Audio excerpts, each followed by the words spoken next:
Hi everyone, welcome to Woollen Spinning. My name is Rachel and I can be found pretty much everywhere as well for pearls. This is a live stream that occurred on January 9th. We streamed from my home, obviously, just outside of Vancouver, British Columbia. Thank you so much for joining us here in this place. I want to welcome you if this is your first time watching the show. And if you're a returning viewer, thank you so much for tuning in and for checking us out and seeing what's going on over here.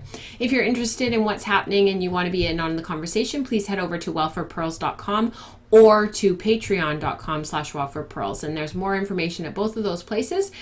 And if you're looking at a blog post, if you're not on YouTube, but if you're looking at the blog post on wealthforpearls.com or on patreon.com, just click around on those two websites and some of your answers will probably be answered in terms of what we have to offer here in this space, because there's a lot of stuff going on in 2019. There is a blog post that I wrote that is going to be linked down below, that if you're wondering about what's happening around here for the next year, please click on that and have a look through that. And some of your questions will be answered. It is episode 109. I don't know how we got here. We're not kind of just at 100 anymore. We're like into the hundreds. So I want to thank you guys so much for being here. Those of you who are in the chat channel, that is a place where our patrons can come to enjoy the show and be part of the live stream. I just want to say thank you so much to each of you. You're the reason that I'm here. You're the reason that I'm able to create this content, and I just really appreciate it. So thank you so much. I hope everyone had a wonderful Christmas season and a good New Year. It was very interesting over here at our house because on Friday of the last day of school, James lost his lovey. I had reservations about sending him to school with him, but unfortunately he went out and he took him with strict instructions to look after him. And sure enough, after school, he came up to me. You could tell he was swallowing and blinking and trying to hold back the tears because sure enough, Chippy was missing. So it was a very interesting beginning to the Christmas holiday and to the Christmas season, because the kids finished on, I guess it was the 19th was the Friday. And for the next few days, he was sort of coping with having lost this really important thing that he loved a lot, and being surrounded by celebrations and family dinners and presents and lots of happiness, and you could see that he was struggling. So the teacher emailed out to the class, to all the parents. She went back and checked the classroom again for us. She offered it. I didn't ask her. She just did it. It was so lovely of her. And long story short, by Christmas, we hadn't heard anything from any other parents, and she had gone back to the school again to look and check, and sure enough, there was nothing.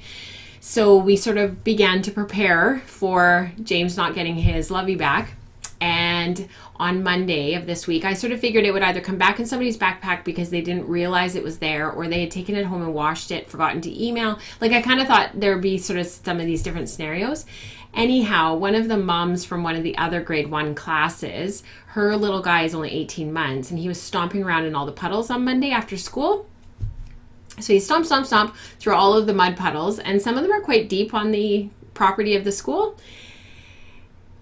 And he's stomping away, and his rubber boot stomped on something soft, and he, being 18 months and being a boy, reached down into the puddle and pulled out this sopping, wet, muddy, smelly Chippy. So we did a little dance of joy, me and Nora, because we followed Claire into the office, and she happened to put him there, and I saw him immediately and went, and long story short, we grabbed him. He stunk, and Nora hit him behind his back and went running down to James's classroom and said, "James, I have a surprise for you." And his whole face just lit up, and that is what ended up happening. So we brought him home. I put him in a plastic bag, brought him home. We sanitized him, we washed him, we put him on the dryer on extra high for a little while, ran him through again, and he's just over the moon. So it ended up working out. So thank you to little boys who get into mud puddles, and despite their mothers telling them to stop because they'll get dirty. On the one day I was like, yes, Claire, for letting your son play in the mud puddles. Thank you. Because we probably wouldn't have found him for another couple of days or a couple of weeks because he was in the bottom of quite a deep mud puddle. So anyhow, I think that will cure the kids from taking anything to school.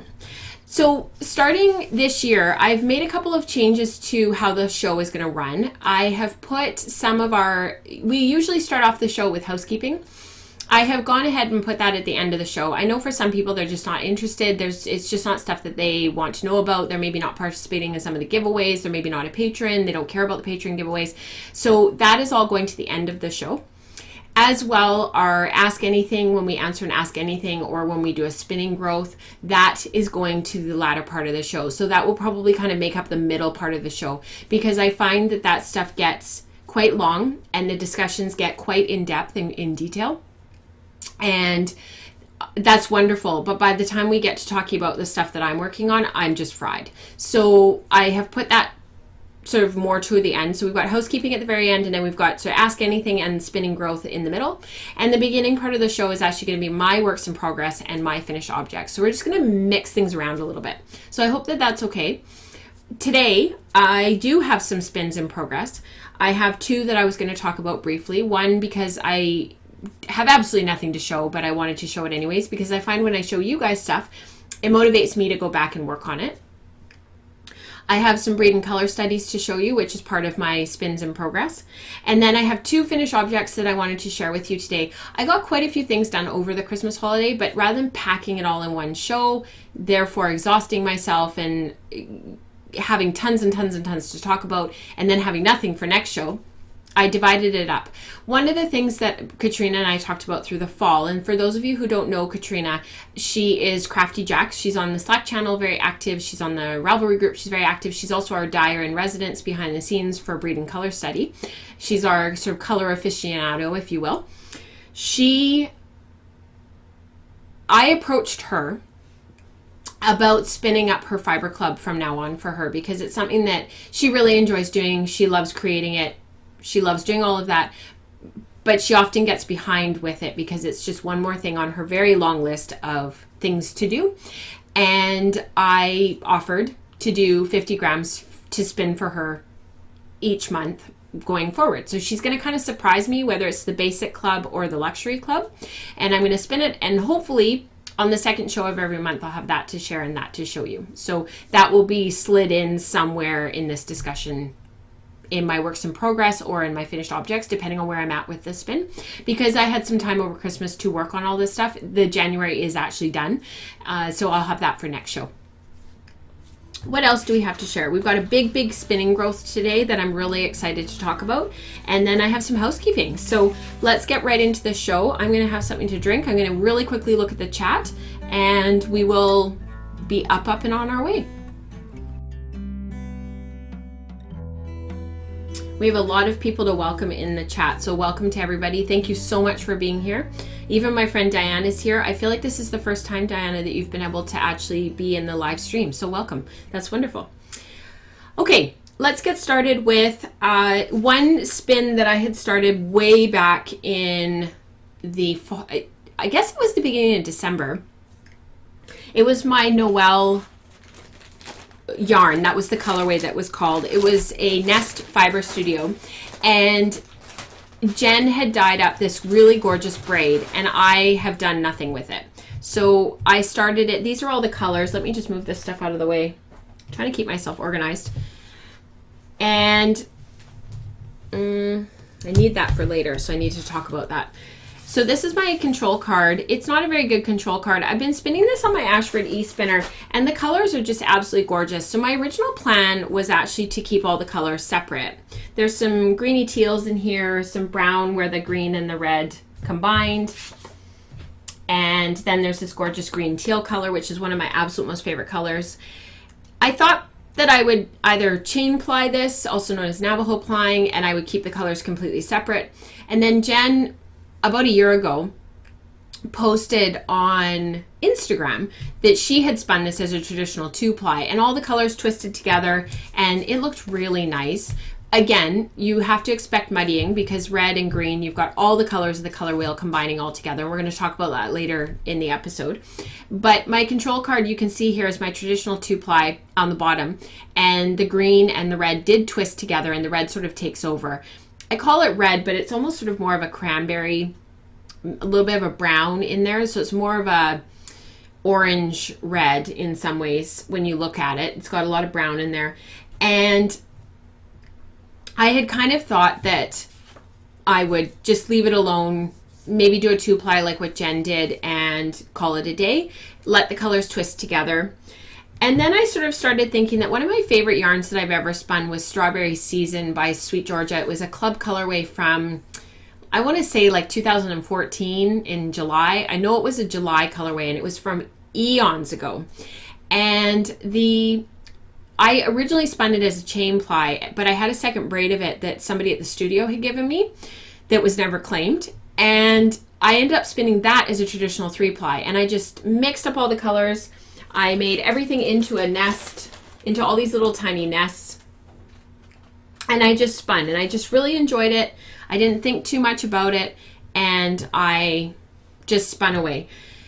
The colors twisted together. There was some muddying in places. There were some places where the 3 colors matched up, and so, or sorry, where all 3 strands matched up, and so they were all green in one spot, already kind of that red strawberry color in other places. It was just a completely random skein, and I just absolutely loved it. So what I have decided to do with this is I am going to do a traditional 3-ply with this as well.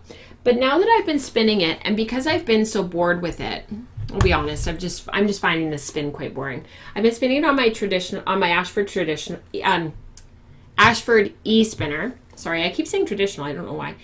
That's what the singles look like. That literally, honestly, since we talked about this the first time, is as far as I've gotten. I have done absolutely nothing on this from that first date.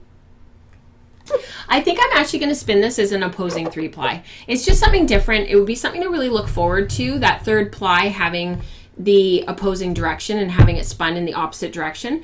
I've spun an opposing 3-ply recently. I did one back in the earlier in the fall. I really enjoyed it, and it would get me through these first 2 singles and these first 2 bobbins, and then I'd have that 3rd bobbin to look forward to where I get to spin in the other direction. It's a small reward, it's something tiny, but it would keep me going and keep me moving forward with this spin, because right now I'm completely stalled, and it's just not holding my interest at all. So I thought, well, what's something I could do? I was going to do a Hauser yarn, so that's where you spin 4 singles all going in one direction, and then you ply them going in that same direction that you spun, and then you cable it. So you put your 2 plies together and cable them going the other way. But I actually thought for this, because I'd already started spinning and I already knew how thick my wraps per how thick my singles were and how many wraps per inch they are, which is about 32, I wanted to stick with a 3-ply. So hopefully me talking about this with you guys and telling you what I'm going to do will actually keep me accountable, that I'll actually find some time to work on this, because it's just not been really holding my interest. I don't know why. I guess some spins just really fire you up and other spins just don't. I think part of it was when I started this, it was right at the same time that Katrina did the big reveal for the colors for the Breed and Color study.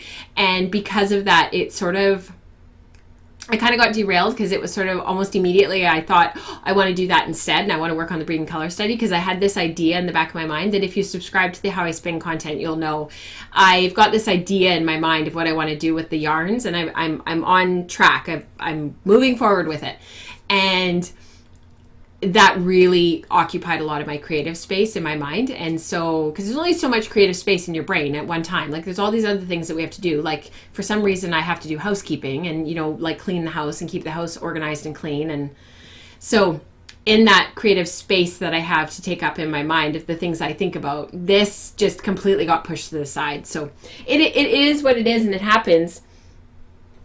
And I think it's important to give ourselves permission when that happens, that it's okay to put something aside and work on it at a different date. That said, let's move on to our Breed and Color study, because I have quite a few things to share with you. And I actually have, I'm going to switch the cameras.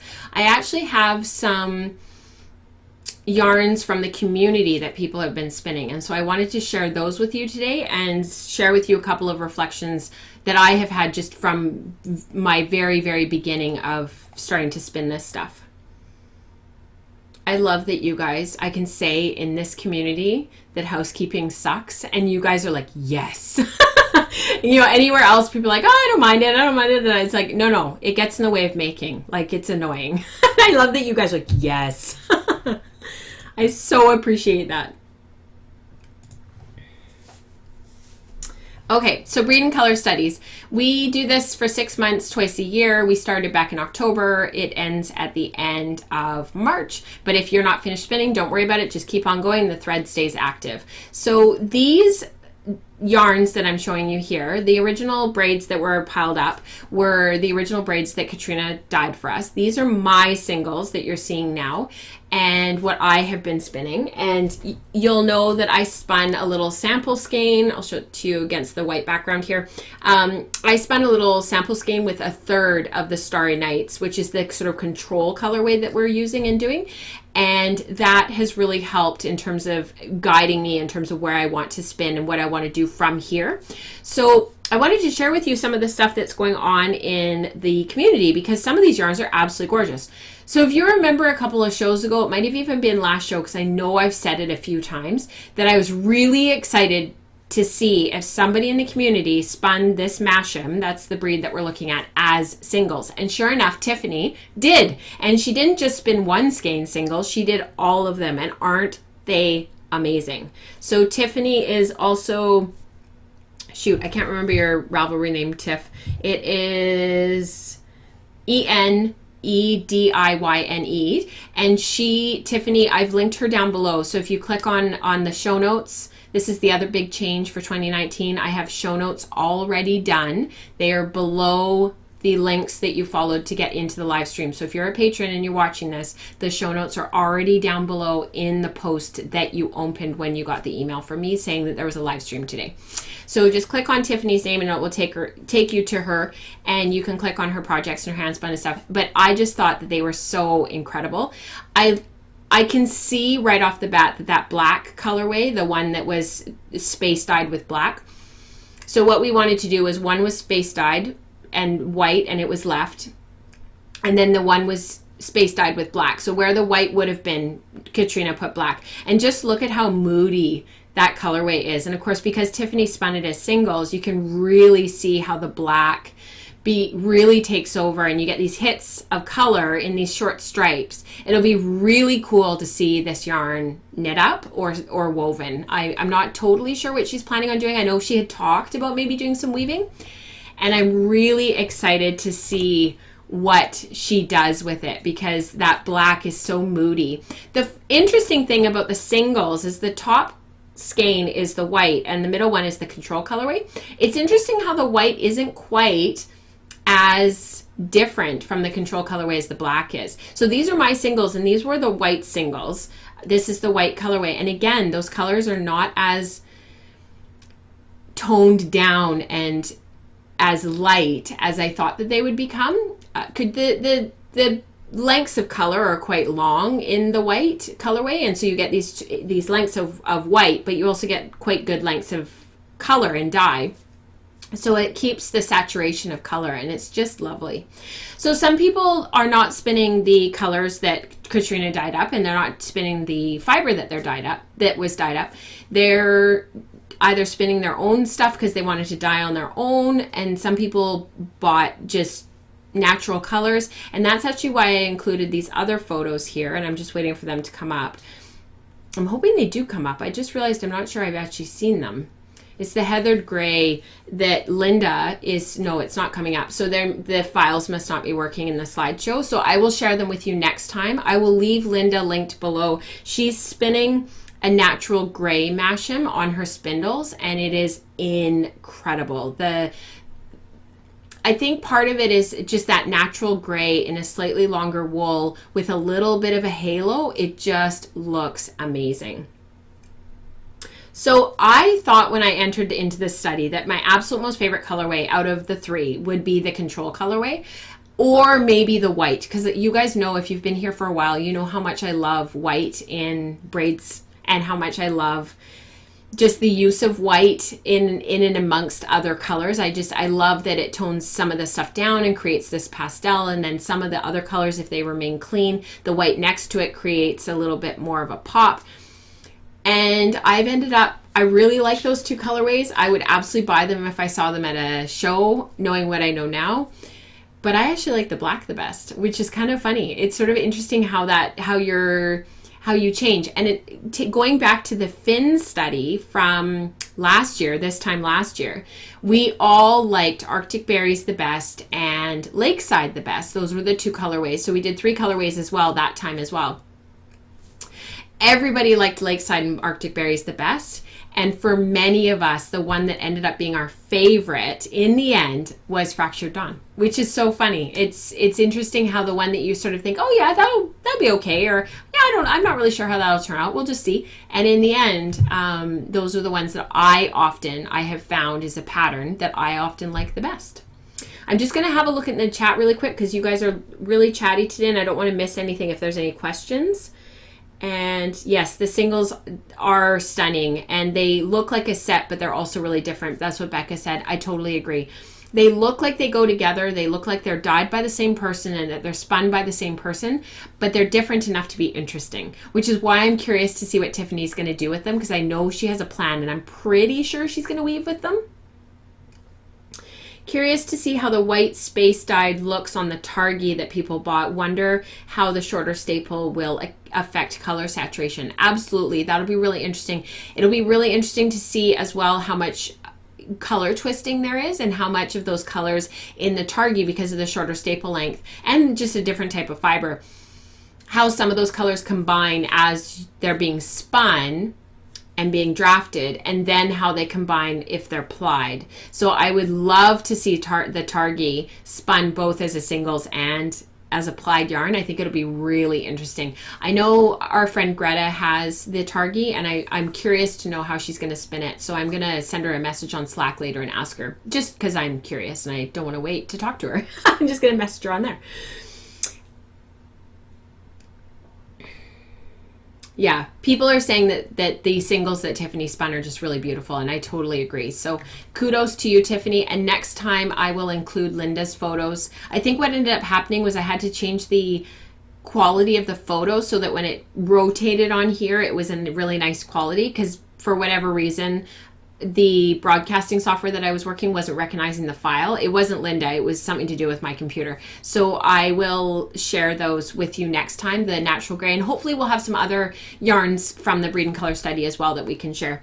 Some of my initial reflections on spinning the Massim is that I have been using a slightly higher uptake on my wheel than I normally would. So when I was spinning initially and doing my sampling and whatnot, I was spinning with sort of what I would call my regular normal uptake. And I found after about halfway through this spin that I just needed to up it just a little bit.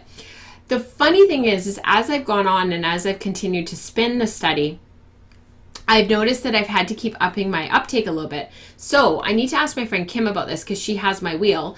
Or I guess maybe I have her wheel because she had hers first. We both have Magic Craft Susie's. My uptake keeps loosening. So I'm wondering if my uptake isn't actually staying tight and it actually is loosening on its own. Like the knob is actually loosening. So I need to talk to her and see if she can watch it while I'm spinning and see if it's actually loosening. Because I have noticed that for spinning this, I've wanted a naturally higher uptake. Just a little bit. Just so there's a little bit more of a tug. But I have to keep putting it back on, like readjusting it and adding it. So that's been an interesting thing. I've really been enjoying spinning it as a fine lace singles. That's been working really beautifully, and that's given me this really lovely low twist lace yarn. And I will have some photos and whatnot to show you next show, and I'll also show you some of my spinning on the camera, like when it's all set up properly over here, and you guys can see. But I wanted to show you the fiber and the Tiffany singles today. The other thing is that there is a lot of color in these braids. If you look at Tiffany's spinning right here, it's more like over here, there's a lot of color there. Every single color on the color wheel basically is in the primary and the secondary is represented, because when that rust twists with the blue, it creates like a purpley color. When the yellow twists with the rust, it creates a deeper red. There's a lot of color in there. So be aware with all that color, when you go to ply, that you're going to end up with some very dynamic yarn, but there's also going to be some chance for muddying. And I'm really curious to see how this plays out in weaving, because that's my plan with my yarn, and that's why I only sampled a little tiny bit so that I could see from a distance. Like, you guys are seeing this from a distance, it's sort of next to me. It really looks very blue-green. It's more on the blue side, but it really looks blue-green. And yet you have these interesting places of lightness from the yellow and slightly darker areas from the rust. And it makes it a really interesting yarn, while almost kind of being a little bit analogous. So very, very interesting. It really ends up coming up as sort of a blue-green. And I think it's because the yellow twists with the blue and it makes green. So very happy with my initial spin, and now I have to keep on going. I've got my white spun, my singles, as you saw, and now I'm working on the rest of it. So that's really exciting. Please post your photos on the Ravelry thread in the Ravelry group, both in the chatter thread, which is just the ongoing thread for all of the discussion about the breed and color study. But then there's also an FO thread, that's an ongoing thread. So there's photos of the Finn study in there. There's photos of the Targhee study, because it might be another year before you get your stuff done. So by then the thread's kind of quieting down. There's not a whole lot to say, but then you can go into the FO thread and post your stuff there. So it's nice to be able to scroll through and see what, over the years, what everybody has made from their breed and color studies. So please think about hopping into the chatter free thread. That's the FO thread with your photos. Okay, let's move on. Can we see a close-up?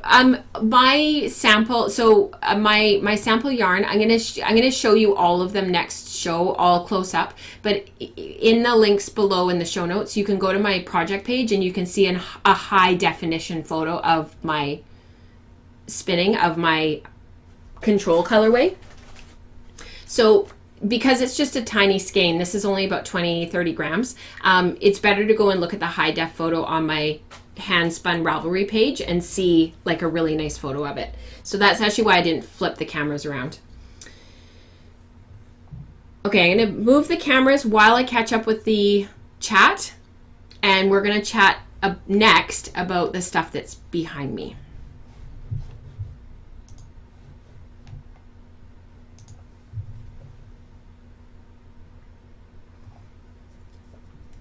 So Eve has a really good comment about my issue that I was having with the uptake on my wheel. She asked if I am in Scotch tension, which I am. The Magikraft wheels are almost all Scotch tension wheels. And she says Masham is quite heavy, so you'd have to adjust more as the bobbin fills because it's heavier than normal. That's a really interesting comment. I was wondering if that was the case, but I also feel like I'm adjusting it all the time. So I'm also wondering if there's something going on with my wheel. So I should have qualified that comment when I made it. But that is an interesting comment, Eve, and actually really important to pass on to you guys. So if you're noticing that you're having to make more adjustments on your wheel, it may be because of the type of fiber.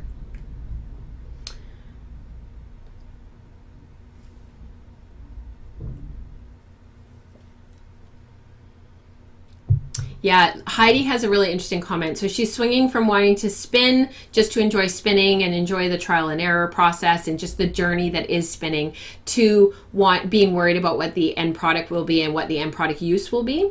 I remember feeling like that when I first started spinning, and really feeling like if I can't use this yarn, it's a failure.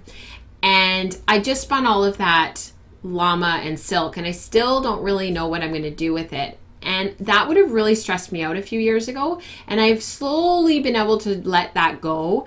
And I think it's part of the process and part of what brings us to knitting and spinning and weaving. Are we product driven? Are we process driven?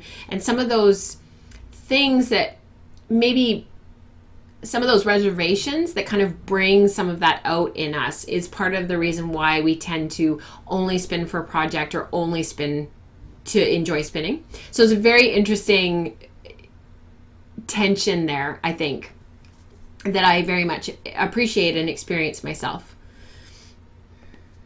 When I spin the yellow, it almost always blends with the rust or the green, so I don't get a true yellow. Absolutely, it pulls the neighboring colors in. Anybody else? I have found that as well, Becca. There's been very few places in all of my yarns where I've had the true yellow come through. And Katrina and I were actually talking about the length of the fiber that she chose to dye each section, and that's something that her and I will talk about when we do our summary in March or April of the Breed and Color study, and we'll talk about that.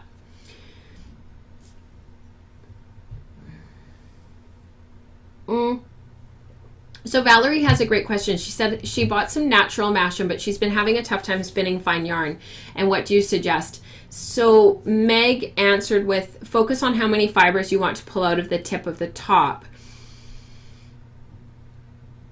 And what style of drafting are you using? So with this fiber for myself, I have found that the best way has been either short forward or short backward. I have more often gone to a short forward, and I've been very cognizant of keeping my drafting, my distance of draft consistent. I haven't pre-drafted the fibers particularly because I found as soon as I started doing that, it started to not fall apart, but it was getting a bit too airy and the fibers were falling apart a little bit too much, whether that's the spinning oils in the original fiber, the way it was dyed. There's lots of reasons for that, but I just found that pre-drafting was a bit kind of undoing what I wanted it to do. So for the most part, I've just been really trying increase your uptake, because your fewer fibers will be pulled forward, which seems counterintuitive, but the longer your fiber sits there and the more twist builds up, the more fiber it's going to pull. So increase your uptake just a tiny bit, like millimeters, like I'm talking like incy bincy, and then go back into your fiber not quite so far. So go back into your fiber maybe a centimeter or maybe half a centimeter less than you did before. So maybe before you were going back to here, now only go back to here and pull forward. You're going to have some areas of inconsistency while you sort of figure that out and play with the sampling and everything. But again, that's why we sample and that's why we play with the fiber, because you got to figure all that stuff out and play. It sounds like you've got a natural Masham to play with, so you can probably get some more if you find a yarn that you really like and that you really want to spin a larger quantity for. So just enjoy it and sample and pop into the Ravelry group and ask tons of questions. And if you have access to the Slack channel, they are a wealth of information. I learn so much from them every day. So pop in there, post some photos, and ask for some feedback. Same on the Ravelry group. The other thing that I have really found with this fiber, and we talked about this back when I first did the reveal, I think it was episode 107, was the length of the staple of this fiber. It is long, and you need to keep your hands further apart. The closer your hands are, the more you're going to struggle and fight with the fiber, because you're literally going to be pulling from the same staple length. So because you're not using the fiber that Katrina dyed and you're working with a different Masham, spend some time and comb it and see what your different staple lengths are in your fiber. That's really important. There's a great blog post that my friend Kim over at Clada Fiber Arts posted about how to check the staple length in your worsted comb top, and I linked it in last show. So if you look at episode 108, there's a link there for Kim's post, and I highly recommend that you go over there and have a look at that and read that. Okay, let me just get organized here. We have a couple of things to talk about, and then we need to get into spinning growth, and I'm noticing it's already 1 o'clock, so I don't want to monopolize your time too much, although I know you guys enjoy the live stream, as do I. So let's talk about these things over here.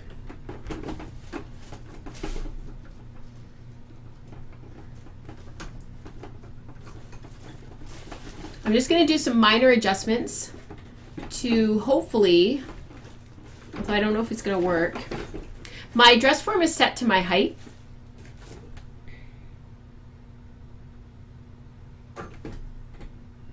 That's actually not true. It used to be set to my height and it has been adjusted, so it is now taller than me. But anyways, over the holiday break, I had an opportunity to get onto my loom, and I was really excited to do this because on Christmas Day, so this was the first year that we did not do a turkey, we did not do a ham, we did not do any meat of any kind. So I did not have to be in the kitchen all day. And so for those who are new and joining Woollen spinning and don't know, my son came to us about a year and a half ago and said that he didn't want to eat any animal products anymore. So I contacted my friend Heidi of Vegan Yarn and was like, what do I do? And so she gave me a whole bunch of resources, and we talked about it. We talked to James about it. And that was the last day that he ate any meat. And he's had dairy and whatnot ever since, because it takes longer to make some of those changes. But this year for Christmas was the first time that we didn't do a turkey. So that was actually really awesome because it really freed up the middle of the day where normally I would be in the kitchen and I'd be cooking, or I'd be doing it with my mom or my brother, and there was nothing for us to do. Like, there was sort of this time in the middle of the day where we weren't doing a ton of food prep because I had done a whole bunch of it ahead of time. My mom had done what she was bringing ahead of time, and all of a sudden I kind of had these like 4 hours in the middle of the day where I was like, the kids are playing, Mike's playing, I'm going to go get my loom. So I did. And I wove a thing. So I think I had talked about this back in the fall. I'm trying to remember when I spun my Wensleydale. But I spun a semi-solid skein or braid of Wensleydale. And it was from Edgewood Garden Studios. Let me just double check my notes here. Edgewood Garden Studios. It was a Wensleydale. I'd had it in my stash for quite a few years. And I spun it back in October of 2019. So it was October. It was those episodes that were through October. So episode like 102, 105. And I had said to you guys that I was pretty sure that I was going to put it with a skein of singles. I spun it as a singles. With a skein of singles that I had spun back in 2007 in December. It was the Sweet Georgia Yarns December colorway. It was the last club colorway for Fiber Club Forever. Like, it was the end of Fiber Club for Sweet Georgia Yarns, and it was in the colorway Hibernate.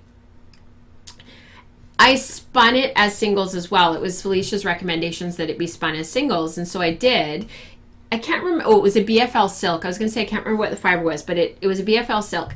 So it had this lovely sheen to it. It was quite strong, but that was the skein. I don't know if you guys remember. It was the skein that I had fulled, and in the water, it had all matted and felted together. It was an episode a while ago. I didn't look for it to link it below. If somebody finds it and sends me the link, I will throw in the link.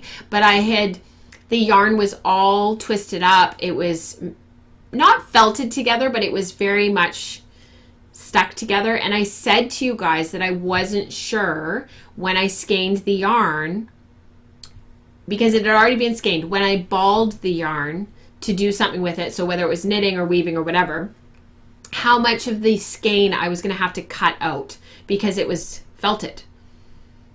So none of it. I put it on the Swift, and I kind of just said a prayer, and I started winding the ball, and I'm winding and I'm winding and I'm winding, and I was counting the yardage at the same time, and I'm winding and I'm winding, and I got like halfway through, and I was sort of like, okay, and I kept going and I kept going. I got to the end of the skein. It was slow because I was counting the yardage and it kept popping out of the thing, but it worked. I ended up getting to the entire, like through the entire skein. There was a couple places where the yarn was pulling apart like it does when you wash yarn that's a bit toothier and it sticks together and it sort of peels apart. Do you know what I mean?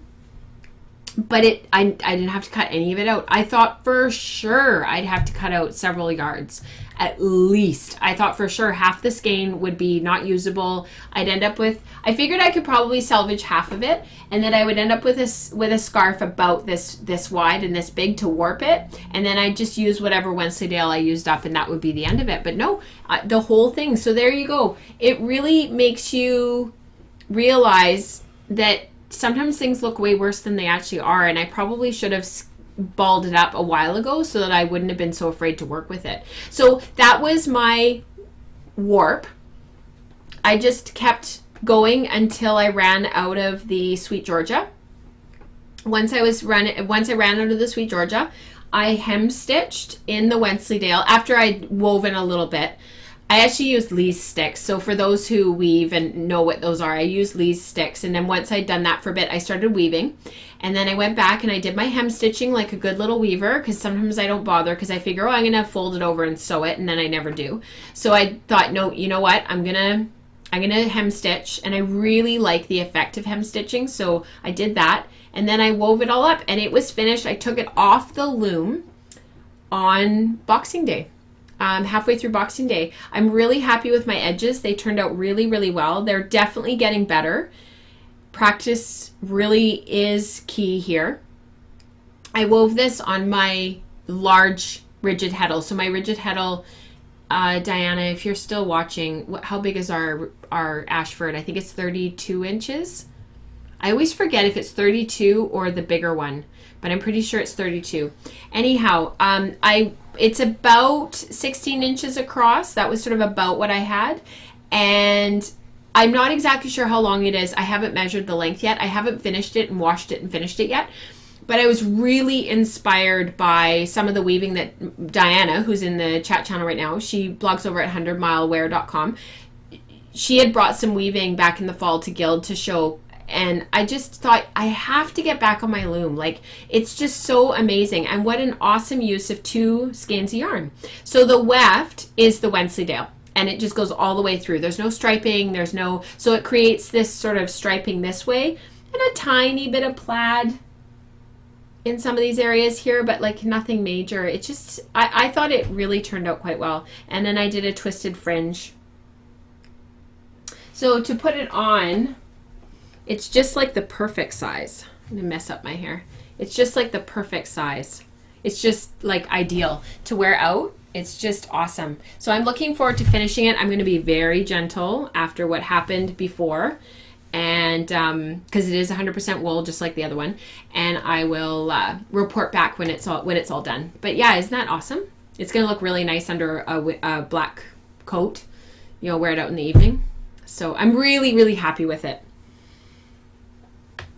And I did weave it on my 32 inch. That's perfect. Thanks, Diana. And I did, actually, it's funny because I do have other heddles for my rigid heddle.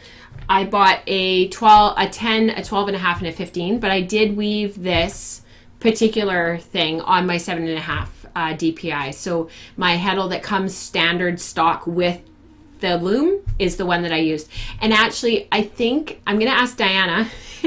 I was going to text her later, but apparently she's right here. I was going to ask her if she has a 5 TPI heddle, because that llama silk that I mentioned earlier in the show, I think I need a bigger dense. I need a bigger dense princh. I need a wider weave, a bigger weave, a more open weave to use for that yarn. So if she has one, I was going to ask her if I could borrow it.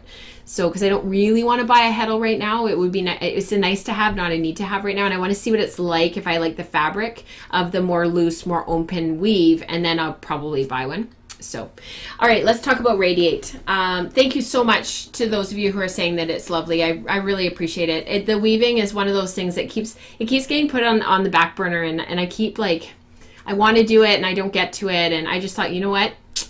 Gift to myself. I'm going to hop on there and get that warped and get it woven. This is Radiate by Joji Locatelli. If you follow me on Instagram or on Ravelry and you check the tab, when you click on Ravelry and you click on the Friends tab and you click on literally the little tab at the top that says Friend Activity, you can actually see what people are doing and what people are making, who are your friends and who you friend on Ravelry. So if you have a look there every so often, you would have noticed that I was working on this. Oh, she doesn't have a 5. Darn, that's too bad. I might have to call Danielle out at Brooklyn Brothers and see if she has one, because she keeps them in stock. So thank you, Diana. So this was a spin that I did. This green up here is a spin that I did back in 2015 in August. I think I had the podcast going at that point. It was monthly at that point. I know I talked about it. If I did, this was a spin that was a 2-ply. I did it on my Hanson mini spinner when I still had a Hanson. I spun it worsted. It came up as a DK worsted weight. There's parts of it that are 9 wraps per inch. There's parts that are 8 wraps per inch, and there's parts that are 10 wraps per inch. So it's kind of a little bit all over the place. You can't tell in the finished yoke, you'd never be able to, you'd never know. And I had a total of 125 grams, so I had quite a lot of fiber to spin. I ended up with only a little bit left over that I think I'll actually work into a toque, into some striping in a toque or some color work. I had thought about putting some This is it's not brioche. It looks like brioche, but it's just a mock rib. I thought about putting some of this in down here, and there are photos on Instagram, not Instagram, on Ravelry of people who have done that. I ended up not. I really liked what it looked like just plain, and with a pair of jeans on, it just, to me, I think I'll wear it more if it doesn't have some of that added detail and that added stuff. So the yarn that I used is West Yorkshire Spinners Eyre Valley DK. This is in colorway number 10, which is cream. And I used approximately 4 balls. I did make a couple of, it fits perfectly, by the way. This is it at the back.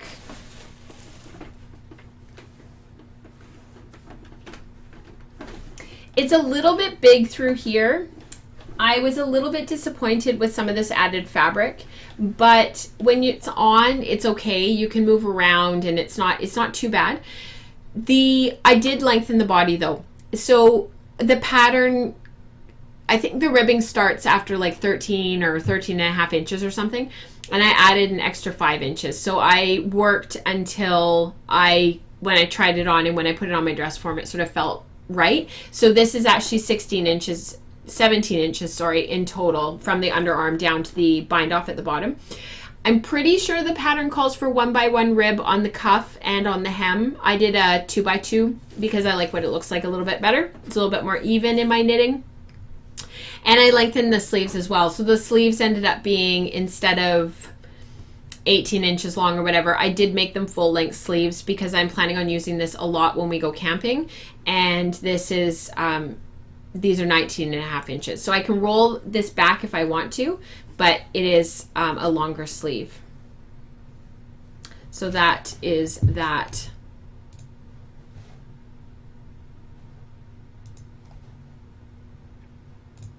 I think in terms of other modifications, sorry, I had to fix something on my screen. I think in terms of other modifications, that was pretty much it. I knit the whole thing on 4mm needles. I did the ribbing at the bottom on the hem and on the sleeves, 3.75mm needles. And I think that was kind of it for modifications. This yarn I used as well for my South Bay sweater, which was the purple. It had the cowl neck and the garter here, and then the gathered hem right under the bust line, and a little bit of an A-line skirt tunic sort of style. And it's not yarn that I love. It's a little bit, I hate to say this, it's a little bit scratchy. I do find it a little bit uncomfortable. So yeah, in terms of like stash busting, this was perfect. This yarn was perfect for that project, and it was exactly what I was looking for in terms of using some stuff up and getting through some of these balls of yarn that I'm probably not going to use, but I don't love the yarn. So yeah, in terms of like camping with and camping in hand spun, this skein of yarn, it was spun so long ago. I could spin it again. Lynn still dyes a very similar colorway. She doesn't really have colorways. She has like massive bundles of fiber, and it's just overflowing, and it's just incredible. So out of these like big bins, I could get something from like this from her again. I think I'm kind of at the point with some of these knits and some of these spins and whatnot where it would be more important to me that I actually use it than it gets put in a drawer and I never use it. Like my Fireside pullover by Jane Richmond, I never wear it. And a lot of it is it's too warm, it's too bulky.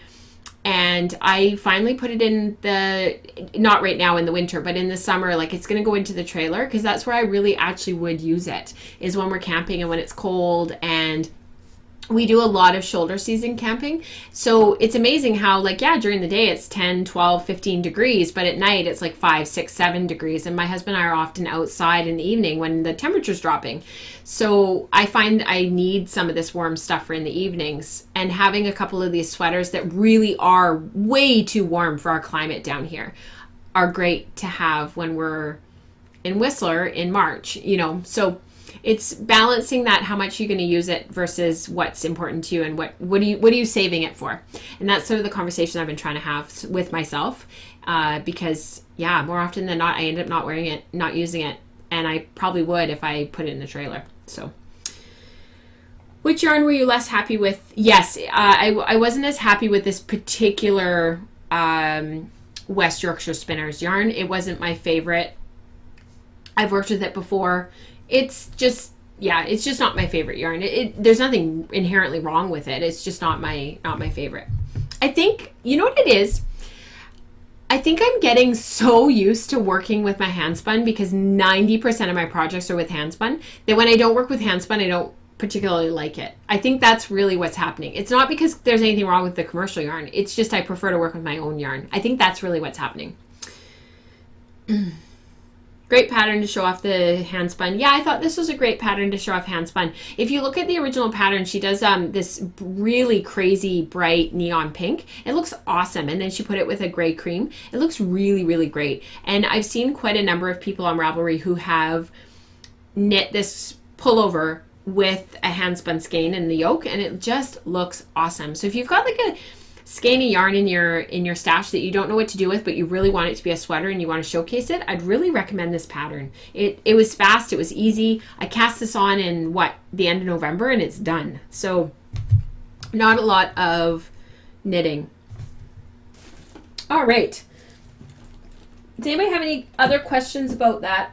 I wanted to tell you really quickly, for the Wensleydale, for my wrap, this is all that was left.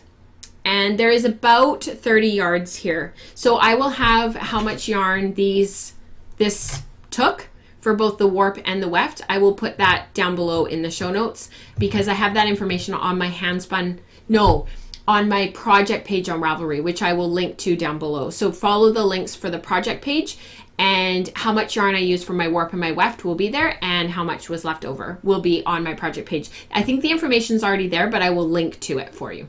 So look for that, and I will make sure that gets included.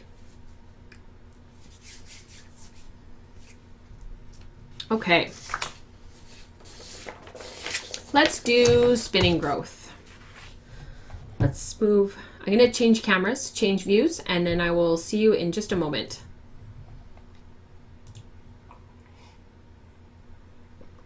All right, I'm very aware of time.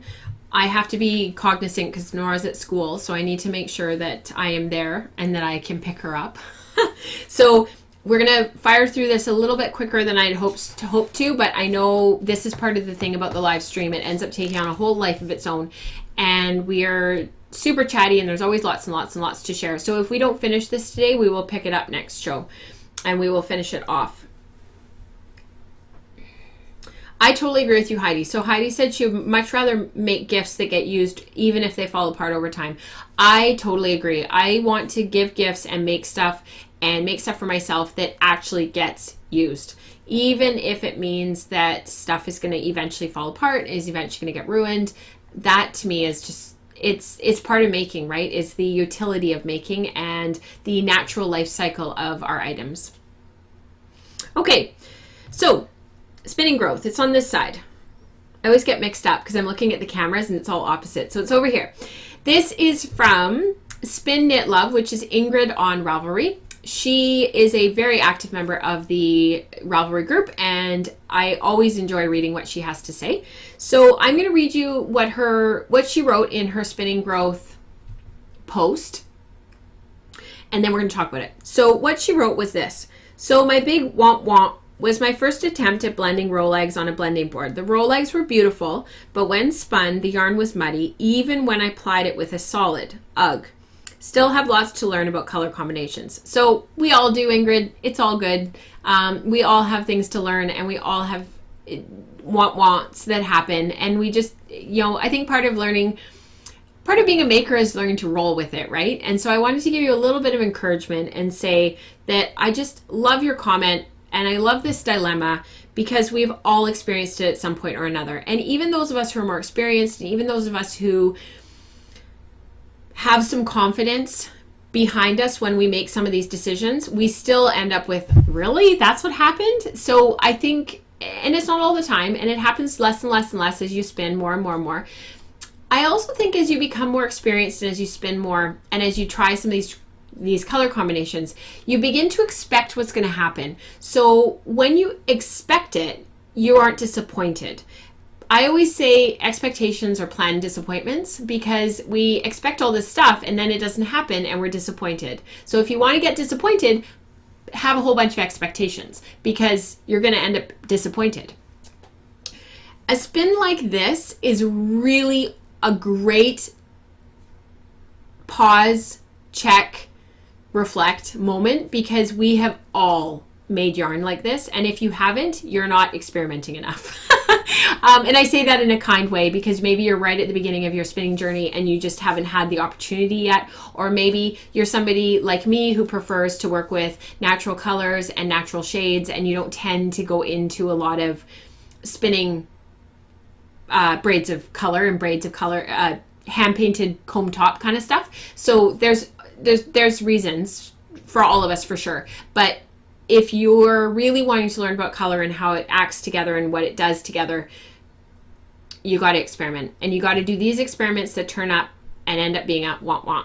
So I think when it comes to these types of spins, you have to break it down, and we've got to learn from it. There are some telltale signs that the finished yarn was going to appear mostly green, and that it would muddy as a result of the colors being made into roll eggs and being put onto a blending board. But that comes with experience and with time. And that's why experimenting and playing is so important. So the initial colors that were included in the braid were green, which is actually blue and yellow. And a large volume of the original braid is dominated by that green. So you've already got blue and yellow in there, because that's what makes green. And the majority of it is green. So file that away in the back of your mind when you're looking at the braid. And then you've got these hits in the braid of that magenta and that pink, and you've got some blue in there. And all of those colors combined, you've basically got red and blue, right? You've got blue in there, and you've got that magenta pink and that sort of pink in there. So you've basically got red and blue. So if you take a step back from that braid, you've basically got red, yellow, and blue. That's the color wheel. That's the primary colors of the color wheel. And what happens when you put all of those colors together, red, yellow, and blue, makes brown. So when you're blending them and putting them through a drum carder, or you're putting them through your hand cards, or you're putting them on a blending board, when you put all those colors together, you're gonna end up with brown. Are you with me? Okay. Purple has red and blue in it, and blue mixes with the green to create a blue teal green. So when you put, again, all of that color together, now you've got even more secondary colors. So you've got that she threw in some yellow as well in there. So now you've got yellow just on its own, not combined anymore with the green. You've got yellow on its own. And that combines with the magenta to create orange. And then you've got the blue and the green further combining and creating teal green. Sort of a, seafoam, dark seafoam teal color. And then you've got the mauvey purple in there. So you've got red and green. Red and yellow. Oh my gosh. So you've got red and blue. And then she put in the green fire star. So she added more green to the green that was already there. And then she threw in that little bit of white. So you have every single color. You've got orange, purple, green, red, yellow, blue. All of them are in there. I had a yarn that I spun a while ago. It was way back when I was first starting to spin. And it had every color in there. And in hindsight, it had all 6 of the primary and secondary colors. So all 3 primaries, all 3 secondaries. And when you take those 6 colors and you combine them all together, that makes brown. That is brown. And sometimes it comes off as a little bit more gray. And sometimes it comes off as a little bit warmer and a warmer brown. But the finished yarn was just blah. It was just flat. It lost all of its vibrancy of the initial pinks and orange and yellow and blue and purple and green. It was all gone. And I ended up it was a 2-ply. I ended up cabling it because I was like, well, if it's going to be this muted and this quiet and this browny gray color, I'm just going to cable it and learn the process of how to cable yarn, because there's no real difference at that point between it being a 4-ply or it being a 2-ply. It's all gray and flat and muted, and I'll just cable it. But that's the beauty of these yarns, is that it's absolutely gorgeous yarn. I actually really like it. But we're so hard on ourselves, because I'm not sure exactly what you were expecting for the finished product, because Ingrid didn't say in her note like what she had been hoping for. But this yarn has a lot of potential. It's got some gorgeous depth to it, because there are some of those colors were a bit darker. There's a lot of light in it because there's some white in there, and then she plied it with a solid. One of the things is that the yarn actually looks quite green, so you could put it next to another color and knit it with another color, and it would bring some of that pizzazz back. You could put it with as an accent color to some brighter colors, and because it's a little bit more muted, you could put it with a really bright color, and it would either tone that brighter color down, or you could put it next to like white, and it would actually make it pop a little bit more. So you could make it an accent, or you could make it the focus. And you could put it next to some black and really tone it right down and make it quite muted, or put it next to some gray and that'll mute it right down. Anytime you put gray with something, it's going to mute it right down. I mean, the limits is the limit of your imagination. And I actually think really like yarn like this, like to me, as I've gone on in my spinning career, and as I've created more and looked at more stuff and spun more things, these are the yarns that I like the best, because they're the most usable for me, because they tend to have a certain analogousness to them. I don't know if that's a word, but I'm making it up as a word. And because of that, you can use them in shawls, and you can use them in toques, and you can use them in cowls, and you can, have some interest and some depths and some little hits of color here and there when you look up close. But from a distance, it looks green. And so it goes with a lot of stuff, and you can wear it and you don't feel like you're kind of on display with this real statement piece. And have fun with it. That's really what it's all about. It's just having fun. The chat is going crazy, which is why I keep glancing over here. So I am really sorry. And I'm just going to catch up with what everybody's saying, because I suspect that you guys have some really great things to say, because you always do. Diana says, I've been spinning for over 18 years and I still have surprises. Sometimes, I should have known better surprises, and often, wow, now I learned something. Absolutely. And actually, Diana and I talk about that all the time. Becca said, experimentation and disappointing skeins have been my greatest teachers, and sometimes the experiments turn out delightfully. Absolutely. And I think this would be one of those times when something actually turns out really delightfully. There are so many things you could do with these skeins. You could use them together, you could use them separately, and you could do some of the things that I just mentioned about putting it with black, white, gray, and another skein of even brighter yarn to tone it down or make it pop. It would look great as a woven scarf. Absolutely, Diana. When I want to use yellow in a blend, I wouldn't layer it with anything else, but keep that stripe entirely on its own. Otherwise, I find yellow gets lost. Absolutely. And we were talking about that earlier with the breed and color studies. We talked about how the yellow in that breed and color studies keeps getting lost, because it's getting, as it's being spun, it's twisting with the rust or the green at either end. So yellow does tend to get lost. The other thing to remember about yellow is if yellow is in something, your eye will always go to yellow first. So like my mom's an artist, and she's always going on and on about yellow, because her and I, it's our favorite color. Just happens to be both of our favorite color. And she's always talking about how, like in a painting, if there's yellow in the painting, your eye goes to that immediately. So if you want something to be of significance or be of meaning in a painting, for example, you want to usually use yellow. Not always, but often the painter will have used yellow when you look at like art history and whatnot, because your eye will immediately go to that, and you know that that's a really important thing. It's the same in spinning. If you have yellow in the skein, your eye's going to go there. But if it gets combined with other colors and gets muted, because that color twisting of, say, the rust with the yellow now becomes orange, because you optically mixed those colors, even though it's not actually a true orange, your eye sees it as orange. Now the yellow's lost. I would love to see her yarn knit up. I don't see brown, just micro splashes of color. Yeah, absolutely. The color of the photo of the skeins of yarn, it's a close up, because I wanted you guys to see all of the detail of what was in the yarn and how it turned out. But from a distance, it definitely looks greeny brown. But like I said, it's gorgeous. It also has a real green undertone, but again, the majority of that original braid was green, and she put in green Firestar, so that'll pull it out even more.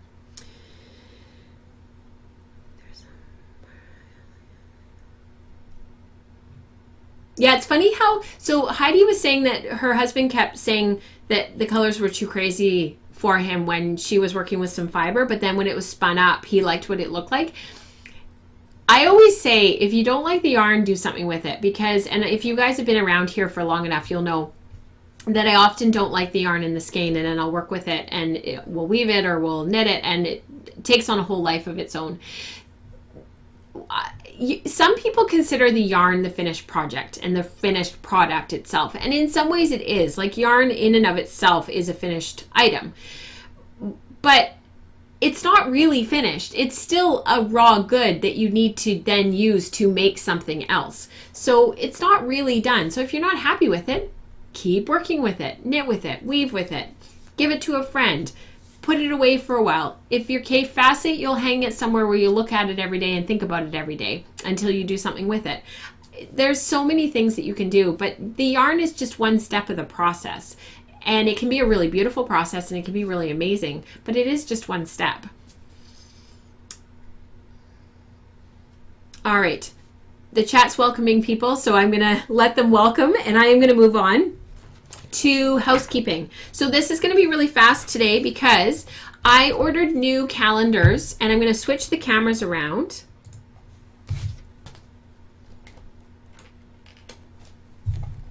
I ordered new calendars for our giveaway. That's our Patreon giveaway. And I included a couple of extra ones so that I could give them away for the rewards thread, giveaway thread prize draw that we do every month. And so for the December episode thread, I was like, oh, I'll give away 2 calendars, one for Patreon and one for the December episode thread. And then the calendars got here, and I don't know if you guys can see this, but if you guys are really on it in the chat channel, you're going to see it right away. Look in the your upper right-hand corner, and you'll notice that January started on the wrong day. So if you're really on it, you would have seen that New Year's Day was not on Monday this year. It was on Tuesday. So I got the calendars, and they are the wrong year. They're 2018. So I have gone ahead and ordered new ones. I'm not sure if it was my fault or if it was their fault, but the printing happened, and I've got a whole bunch of calendars that are the wrong year. If you don't care about the year and you don't use it as a calendar and you just want the months because of the pretty pictures, you can message me, Rachel@wellforpearls.com, and I will send one to you free of charge. I just don't want to throw out a whole bunch of calendars. So if you want one and you don't care about the year and you don't care about the date, let me know and I will mail it out to you. It just means we're waiting for the 2019 calendars to arrive. So we have a couple of winners. For the December episode thread, we have Sarah of SJS Makes, post number 28. Sarah, if you could send me your mailing address, I will pop it in the mail when they arrive. And for the Patreon giveaway, we have Connie B, who I've already messaged, and she's already gotten back to me, and I have her mailing address. So congratulations to Sarah and to Connie. Those will go out as soon as the shipment comes. The one thing I will say is, because January is already half over, I set the calendars to start in June. So the 2019 calendars are going to start in June. I will take a few of those and I will put them in the Etsy shop, and I will let you know when I do that. And I will be ordering more. I just didn't want to order a whole bunch and then have them dated wrong again. So I ordered a bunch, and I will just reorder them if they show up properly. And then you guys can order if you want. I know there's been quite a few people contact me and say they really like a calendar of their own. Absolutely, they're coming. They're going to go June to May of 2020. So just hang on for that. Yeah, that's a good idea, Diana. I should bring them to Guild. I bet you there's a bunch of people that will take them. That's a great idea. Okay. For those who are new to the community, or those who are wondering what is happening at Woollen Spinning and are curious about the things that are coming up for 2019, so the 51 yarn spin along, the breed and color studies, the next one starts April 1st. just about things in general. They're wondering about the Patreon. They're just wondering about all the different things that happen over here. If you click down below, there's a post that says that's called Welcoming the New Year and What is Coming. Click on there, have a peruse through there. There's all the links are there. All the information is there for what is happening in 2019. And some of this stuff is actually going on into 2020. So I encourage you to have a look and to follow those links. If you have any questions, please leave a comment or contact me directly. You can hop on Ravelry and send me a message. You can get me at rachel@wealthforpearls.com, or you can message me through Patreon as well. You don't have to be a patron to message me. You can message me at any time. And I am on there as well for pearls. So it's patreon.com/wealthforpearls. And the other thing is Woollen Spinning has a newsletter now. Yay! I've been trying to get this going for like quite a few years, and I finally sat down over Christmas and was like, this is the year. So if you go to wealthforpearls.com, at the very top, in the bar at the top, there is I think it's like a teal color. It just says subscribe for newsletter for Woollen Spinning, subscribe, blah, blah. It will be once a month, and it will just have all of the information that I need to disseminate to you guys all in one place once a month. So then if you have any questions about stuff that's up and coming, you can have a look there, and you can click the links and anything that is pertinent for you when you want it. You do not need to be a patron. You do not need to be a member of the Ravelry group. You can just receive that so you kind of know what's going on, and if there's anything that pops up over time that you might be interested in, at that time you can click and follow the links. So it just means I can get information out to you guys in one fell swoop, regardless of whether you're a patron or not, because some of the stuff that goes on, it's not just for patrons, like the breed and color study, but it does, you guys get the information first. So I hope that is helping, or yeah, that is helpful. Okay. I hope you guys have a wonderful rest of your day, rest of your week. I'm just catching up on the chat channel just in case there's a question about some of the housekeeping stuff. And I hope that you guys really get a lot of spinning done in this new year. Do you have, I would love to know if anybody has any resolutions, if they've set any goals for themselves for the new year, any plans, anything that you want to do. You can hop into the January episode thread for this month and let us know, and I will draw a name the first episode of February, and somebody will win. But if you don't have anything and you don't have any goals for the year and you don't have any resolutions or anything, that's totally fine too. Just hop in there and say that you don't have anything. I always find it really interesting, the kind of goals and resolutions and stuff that people do set, and then I love to hear whether or not you actually accomplish it. A few years ago, we did the 0 to Hero, and it was something that went over the course of the entire year, and it was something from raw fiber, or like, you know, comb top, or something that was, you know, hand painted or dyed, or something you dyed yourself, all the way through to a finished object. And it was so amazing watching people engage in that process, and not only engage in it, but actually see it through and finish their stuff. It was just incredible. So if there's anything that you want to be, it doesn't have to be spinning related, it doesn't even have to be knitting or weaving related, but pop into the January episode thread and let us know what you are focusing on for 2019. Okay, before I say goodbye, I just want to wish everybody a happy new year. Have a wonderful couple of weeks. I will see you again on January 23rd. Until then, happy spinning, happy knitting. Have a wonderful day. Bye, guys.